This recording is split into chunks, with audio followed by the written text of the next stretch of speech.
направим стъпка за тези неща, които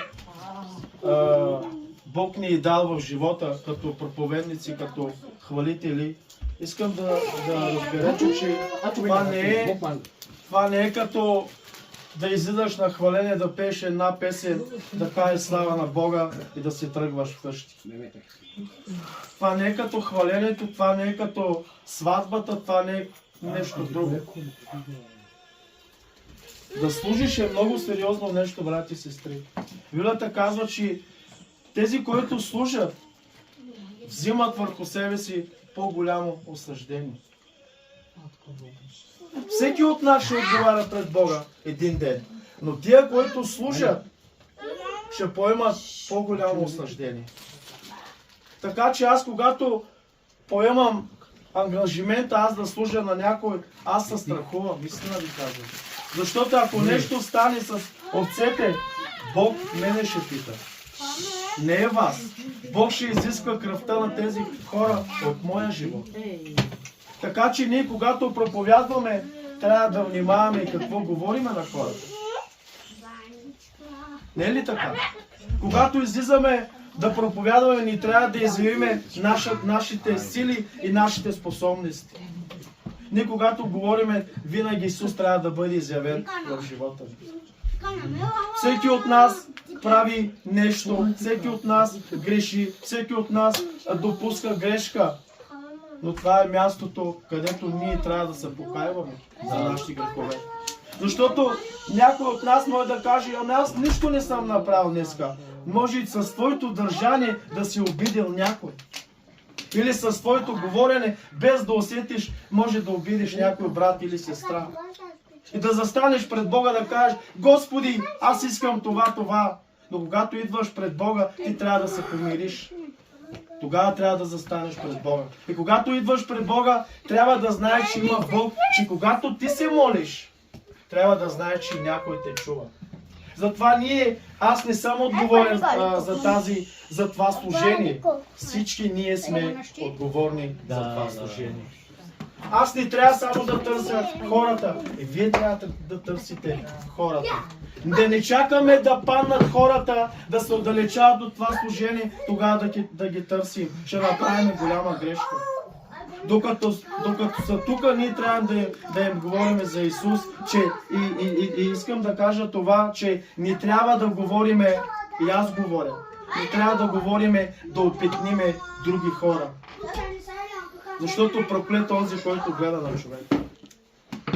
Много е лошо ние да застанеме пред Бога и едната страна и да съдиме хората. Не е добре, брати и сестри. И аз го правя. Но тези неща не изграждат нас. Повече не събарят. Слабия човек само говори тези неща. Но този, който познава Бога, той не ги говори. Този, който познава Бога, той се моли за тия хора. Библията казва, че ние трябва да се молим един за друг, за да оздравеем. Ако ние не се молиме за тия хора, които казваме, че в заблуда, ако ние сме в заблудата, какво става? Ние говорим, че той е заблуден, а ако ти си заблуден, какво става? Трябва някой от нас трябва да знае да плува, за да спаси другия, който не знае да плува. Ние не може да тръгваме двамата да плуваме и двамата да не знаеме просто нито кукчишката, нито моряшката и двамата ще умрем. Трябва някой да носи някой. Силния носи слабия. А сега слабия носи силния. Така виждам аз. Не трябва да бъде това, брати и сестри. Просто ние трябва да осъзнаваме и да разбираме в кого сме повярвали. И когато застанеме тук на това място или на църква, ние не заставаме пред човека, пред пастор, за да види как се моля, как се покланям, как пея за него или за Бога. Аз заставам пред моя Бог. Аз заставам пред моя Бог и моята молитва не е към пастора, не е към даден човек, моята молитва е към Бога. Мен не ме интересува кой какво мисли за мене. Аз знам, че Бог има най-доброто за тебе и за мене. Идват бури, идват проблеми в живота ни, но добре дето идват тези неща. Защото Библията казва, изпитанието произвежда твърдост във вас. Когато ние сме твърди и каквото да дойде върху живота ни, това няма да не събори. Както има притча, единият човек построил в канара, а другия в пясъка. Знаете ли къде беше разликата? Разликата не е била никаква. Бурите, както дойдоха върху другата къща и върху другата къща. Тоест, и двете къщи бяха с същите бури, с същите проблеми. Но разликата беше, че едната нямаше основа, а другата имаше. Разбирате ли? Когато ние нямаме основа, ние ще паднем много лесно. Не само, че няма да идваш на църква, ще паднеш. За най-малкото нещо, което ще ти каже човека, ти ще паднеш, ще намериш причината да не идваш на църква. Защо? Защото той е казал дума за мене и аз няма да идвам на църква. Ами толкова обичаш Бога. Тогава. Разбирате ли? И защото нашата основа трябва да бъде Христос. Не само аз да ги говоря тези неща, и вие трябва да ги говорите. Ако аз да ставам сега пред вас и ви говоря лъжа, аз един ден ще отговарям пред Бога. Но ако говоря истината, вие не го приемате, вие ще отговаряте пред Бога. Пак го повтарям. Ако аз да ставам тук и говоря лъжа, аз ще отговарям за себе си. Но ако аз говоря истината, вие не го приемате, вие ще се отговаряте. Защото истината какво прави? Освобождава човека. Затова хората не искат истината, защото аз трябва да се освободя от цигарите, от алкохола, от еди си какво. Но аз не мога да живея така. По-добре да бъда на църква, но да не бъда освободен. Е така да си вярвам 20 години, само да топлят столовете. И казваме някой път, аз 20 години в вярата съм, големи неща видях, но може да си 20 години в вярата, може би си живял 19 години в света, 1 година за Бога. Тази вяра няма да те спаси. Този начин на живот няма да те спаси. Всеки от нас има тайни грехове. Всеки от нас има тайни грехове. Но Библията казва, че Бог не държи сметка за нашето невежество. Той ни кани към покаяние. Да. Разбирате ли? Той ни държи сметка с Кердан, защо както блудния син. Бог не държи сметка за тия неща. Той иска само да се покаява. Но не е такова покаяние, днеска се покаявам, утре да си в същите неща, които си правил преди 2 дена. Бог не иска такова покаяние. Боже, покаявам се, но аз не мога, трябва да пия бира, трябва да пуша, трябва да посувам, трябва неща. Боже, прости ми. Бог ще ти прощава всеки ден. Но ти нараняваш Бога. Искам да ти кажа тази вечер, човек не може да нарани нещо, което обича. Ако ти обичаш Бога, ти ще внимаваш много с Бога. Като правиш нещо, ще кажеш, не, Боже, няма да го направя, понеже аз те обичам. Ако правим неща, които Бог ни ги желае да ги направим, значи ние не обичаме Бога. Библията казва, твърдят, че познават Бога, но с делата се отричат от Него, като са мръсни, неспособни, каквото е дело да вършат. Това, че правим добрини, това не значи Бог го прави чрез тебе. И света го прави. И света храни хората. И ние го правиме. Това, че аз давам на някой храна, това значи ли го Бог прави в живота ми? Или Бог ми казва прави това, или покажи на някой, или помагай на някой. Може да го направя човешко, за да ме видят хората. И да кажат, този човек е много добър, той е вярваш, голям. Разбирате ли? Ние всички трябва да знаеме пред кого стоим, брати и сестри. Затова, ако тази вечер някой от нас, дори аз, всеки един, ако сме вършили нещо, което аз не знам, ти не знаеш за мене, ние трябва да се покайваме. Защо? Защото тази вечер никой не ти дава гаранцията дали утре ще станеш. Да не бъде. Бог е с нас, Бог е милостив. Но никой не ти дава гаранцията дали утре ще станеш. Затова преди да ние да легнем, да лягаме, да спиме, ние трябва да се покайваме за нашите грехове.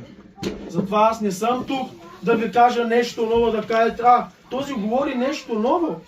Аз ще говоря същото, както и ти ще говориш същото. Ще говорим за Исуса Христа, който е Спасител на всички нас. Защото ние сме тук заради Него. Ние не сме тук да покажем, виж този много се моли, виж този много чете Библията, виж този много неща прави. Да не бъде далеч, Павел казва, далеч от мене да се хваля с нещо друго, освен с моя Бог. Господ. С какво трябва да се хвалиме? Къщи! Един ден ще останат. Коли, злата, пари. Не казвам да нямаме. Добре да имаме, дори да помагаме. Затова Библията казва, където е съкровището, и там ще бъде сърцето. Затова някой път казваме, Боже, защо така? Бог знае сърцето. Знаете ли, че някой път Господ осуетява нашите планове? Защо? Защото знае, че този план ще те събори. Ще те отдалечи от Бога. И казваш, защо не става така, както аз искам? И Бог видя нещо, което ти не знаеш. Някой път казваме, моите приятели бяха с мене, сега ги няма. Бог е видял нещо, което ти не си видял. Затова радвай се, че Бог е с тебе, че Бог те обича. Но най-голямото, най-ценното нещо за един човек да знае, че някой те обича. Знаеш колко е прекрасно ние да знаеме, че някой ни обича. Може да бъдеш мразен от всички, но да знае, че Бог те обича. Това е най-великото нещо. Че да знае, че Бог те обича. Не такава любов, както ние обичаме. Днес като обичам, утре съм така с теб. Днеска съм добре с теб, утре не те обичам. Неговата любов няма гонност. Няма... Тоест, неговата любов няма срок за гонност. Нали? Ние някой път хората казваме, да, този човек, когато ние общуваме с хората и казваме, аз те обичам. И сутринта може да не те обичам. Ако аз ти помагам днеска, утре може да не искам да ти помагам. Но Бог не е такъв. Бог дори казва Словото, че Той няма сянка на промяна. Някой път ние се променяме към Него, но Той към нас никога не се е променил. И няма да се промени, брати и сестри. Искам да добавя нещо друго. Чекарен телефон, да не чуват хората само. Не, това е запис.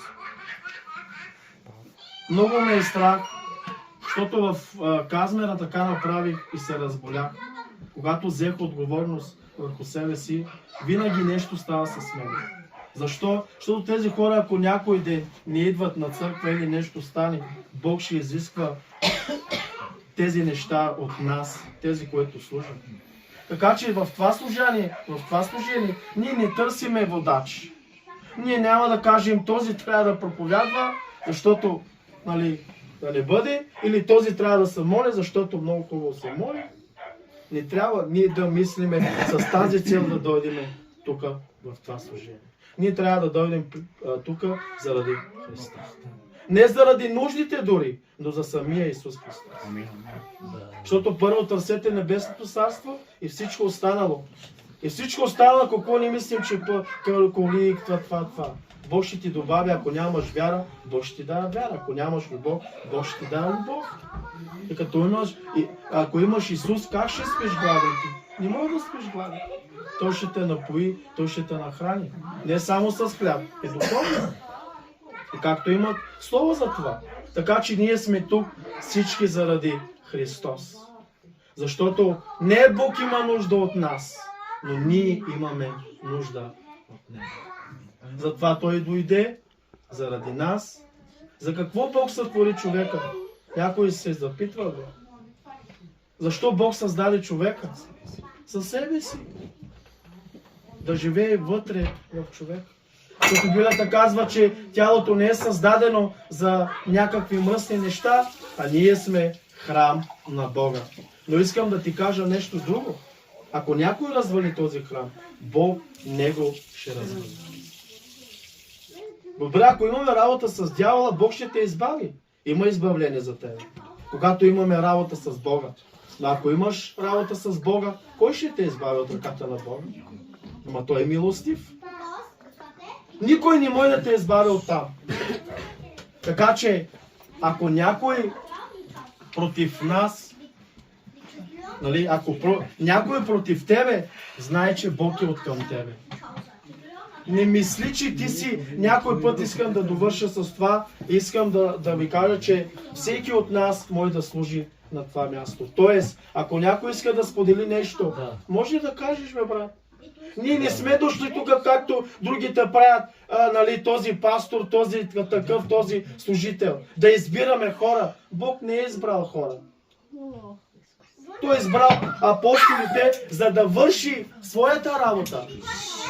Бог избра апостолите, за да проповядват на хората и за да доведе хората на покаяние.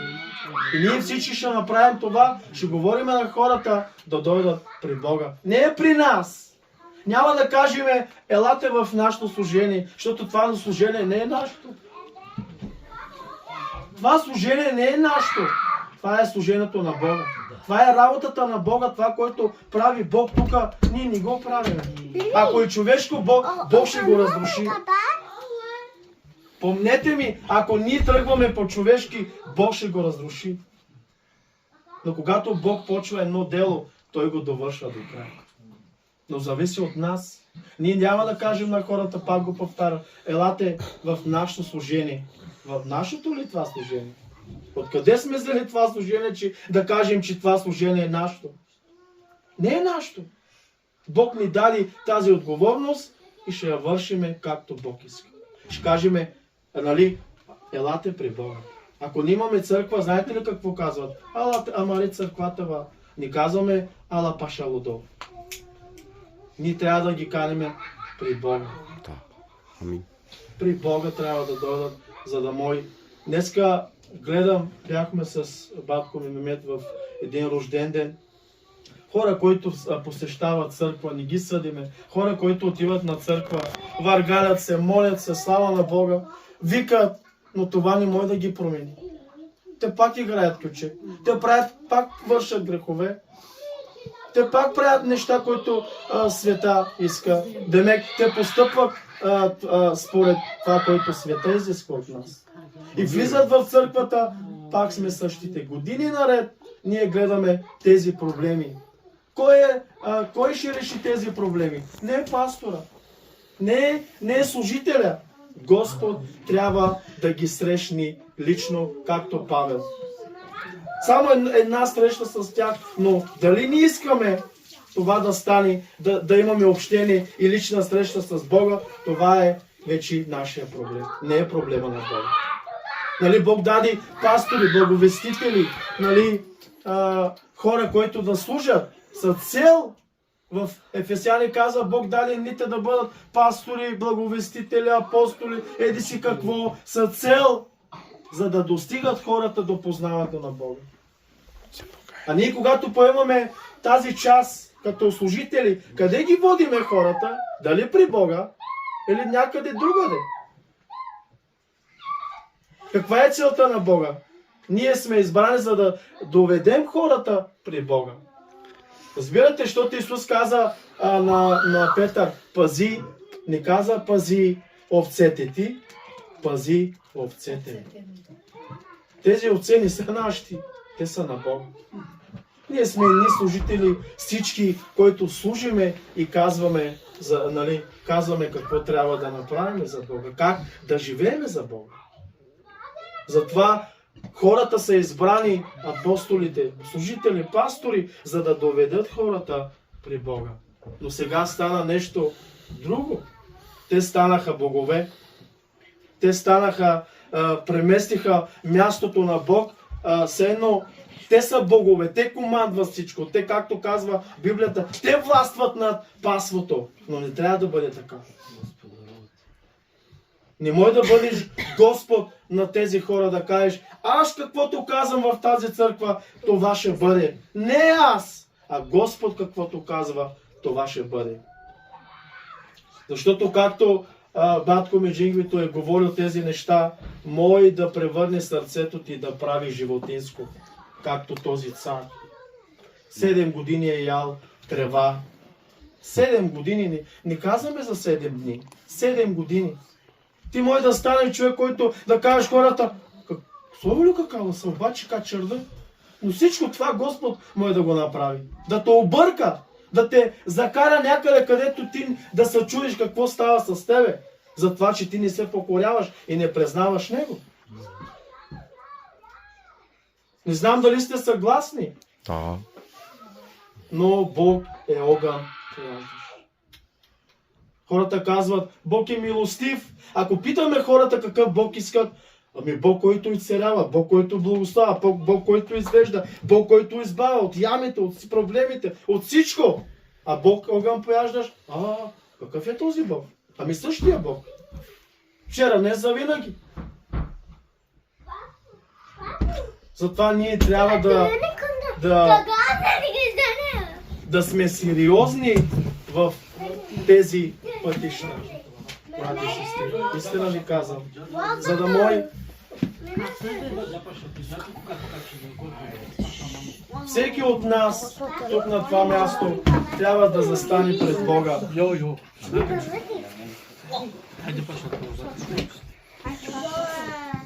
Алелуя. Искам да довърша с това и брат Любо ще служи утре други ден. Батко ми Мемет, батко ми Джави. Всеки от нас може да служи, да сподели нещо, част от Словото. Ако не е Слово, свидетелство. Ако не е свидетелство, нещо друго, което да издига Бога, да направи Господ известен. Така че всички ние тук сме деца на Бога. Това, че аз сега говоря, аз не съм просто служител или някакъв пастор. Просто аз не се определям като такъв. Истина ви казвам. Бог ми е свидетел. Никога не съм мислил, че аз да бъда нещо служител или пастор, да търся такива места. Да не бъде. Когато, с това искам да довърша, когато дойдоха хора при Йоан, казаха, ти кой си? Кажи, кой си? Той каза, аз съм един глас, който вика в пустинята и направете път за Господа. Ако днес питат някой от нас, кой си ти? Аз съм пастор на голяма църква, аз съм пастор на 100 човека, имам 7 църкви, в селата 3000 църкви имам. Ние винаги издигаме себе си. Но този човек, знаете ли какво направи? Аз съм вика един глас. Той не е казал, че той, макар че той беше служител на Бога. Но той не е казал тези думи. Той каза, аз съм един глас, който вика в пустинята и направете път за Господа. Ние трябва да направим път за Господа. Амин? Амин. Ние трябва да направим път за Господа. Затова никой от нас не е по-важен от другия. Ние всички сме равни тук, като брати и сестри. Така че всеки от нас може да каже нещо и това да бъде за славата. Защото аз имам служение в Копринка. Истина ви казвам, че мен ме е страх да поемам отговорност тук в това служение. Нали, това, което Бог даде това, в това място. Истина ви казвам, че мен ме е страх, защото аз прекарах неща, които много ме е страх. Бог ми е свидетел. Страх ме е да ни станем с мене нещо, да не отърва нещо, да кажа нещо, което не го пише в Библията, или да съдържа нещо и да събориме хората. Защото ние това правиме, с това искам да довърша. Ние сме майстори за това. Ние знаем как да събориме хората. Ние знаем как да ги изгубиме. Ние сме майстори за това. Стига, че ги съблазняваме и отгоре на той не отиваме да ги търсиме. И казваме, мукла са канава, мемерълкотала. Да не бъде. Господ остави 99-те и се върна за едната. Знаете ли, той не се е радвал за тия 99. Той се е радвал за едната. Както казал Словото, ако някой върне някой от неговите заблудени, той ще помогне ми, Любо, ще му се простят греховете. Демек ти взимаш душата му от тада. Ти ставаш причината този човек да не отива в пъкала. Как? Аз ще ти кажа как. С това искам да довърша. Какво е по-лесно за нас? Да храним бедните или да търсим изгубените? Не, аз казвам, за нас е по-лесно да храним бедните. Защото ще му сипя един таз супа, ще го нахраня, иди се с мир. Това е най-лесното за нас. Но да търсиш един изгубен, там трябва да полагаш много труд. Зато и ние избираме да слагаме супата, за да може да се оттървем от тях и да си вършим нашите работи. Но много е трудно, когато ти търсиш някой изгубен. Ти се моли за него, ти внимаваш с него. Непрестанно го търсиш, непрестанно се грижиш за него. А ние не искаме това. Акана каджака родавлас, акана лазъмта джавлъндата чандавлас, постоянно трябва да му говоря за Исус, постоянно трябва да му помагам, постоянно трябва да му говоря за Исус. Да, шукарка чуралоски, коя е тенджара супа, на халко, теге. Не, ние избираме това, но другата част ние забравяме. Че ние трябва да търсиме изгубените. Кой ще ги търси? Ако ти и аз не ги търсиме, ще ги търси някой пиян, ще каже, айта част чалава с кой бира. И после казваме, диква ти църква навола. Родиналнас кай навола ти църква? На родиналнас. И после казваш, диква кай дикхалас напро бетио. Лазъм бетито отите не поради неговото лице, поради това, че на родиналнас. Не е ли вярно? Така че, нека да бъдем внимателни, брати и сестри, истина ви казвам. Бъдете благословени, това беше за тази вечер. Аз вярвам, че говорих нещо, което просто... разбираем. Аз вярвам, че това ще насърчи и мене, и вас. Трябва да знаеме, всеки трябва да знае мястото си. Трябва да знаеш къде се намираш. Трябва да знаеш в кого си повярвал. В Исуса Христа. Така че без значение проблемите, пак казвам, без значение бурите в живота ни, ние имаме Бог. Библията казва, извикай в ден на напаст, аз ще те избавя, но ти ще ме прославиш. Разбирате ли? Къде са братята? Къде са сестрите, където Бог ги изцери от ракове, миоми, от всякакви болести? Къде са? Някъде в света ядат, пият. Защо не са посред нас? Защо? Защото не ги търсиме. Защото не се грижим за тях. Те са някъде там, ядат, пият и вършат грех.